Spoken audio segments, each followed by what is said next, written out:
মানুষ মানুষের জন্যে, জীবন জীবনের জন্যে।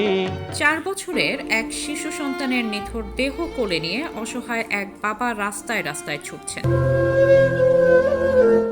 ক্লান্ত শরীর যেন থমকে যায়, তবুও যেন একটু বেঁচে থাকার ভরসায় অসহায় বাবার রাজপুত্রকে নিয়ে ছুটছেন এক হাসপাতাল থেকে আরেক হাসপাতালে, দিক বিদিক ছুটে চলেছেন শেষ আশায়।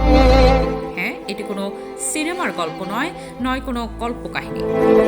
এটি আমাদের এই বাংলাদেশের ঘটে যাওয়া এক নির্মম হৃদয় বিদারক ঘটনা। আর এই দৃশ্য যদি আপনার চোখের সামনে ঘটে, আপনি কি করতেন? আর যদি ঘটনাটা আপনার সঙ্গেই ঘটতো, কতটা নিজেকে সান্ত্বনা দিতে পারতেন? দুঃখজনক হলেও সত্য, এমন একটি মর্মান্তিক ঘটনা ঘটেছে আমাদের এই রাজধানীতে, অথচ তা জায়গা পায়নি কোনো বড় মিডিয়ায়, অথবা হতে পারেনি কোনো সংবাদপত্রের শিরোনাম।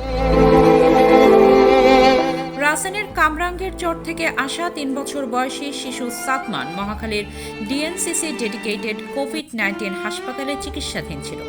পরিবারের অভিযোগ, প্রয়োজনীয় চিকিৎসা ও সহায়তার ঘাটতির মধ্যেই শিশুটির মৃত্যু ঘটে। মৃত্যুর পর মরদেহ বাড়িতে নেওয়ার জন্য হাসপাতাল থেকে কোনো অ্যাম্বুলেন্স পাওয়া যায়নি বলেও অভিযোগ রয়েছে।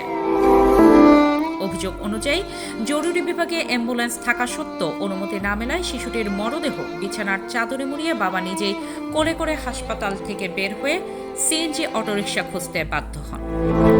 ঘটনাটি সামনে আসার পর হাসপাতালের চিকিৎসা ব্যবস্থা, জনবল সংকট ও সার্বিক ব্যবস্থাপনা নিয়ে জনমনে প্রশ্ন দেখা দিয়েছে এবং সংশ্লিষ্টদের দায় নির্ধারণের দাবি উঠেছে।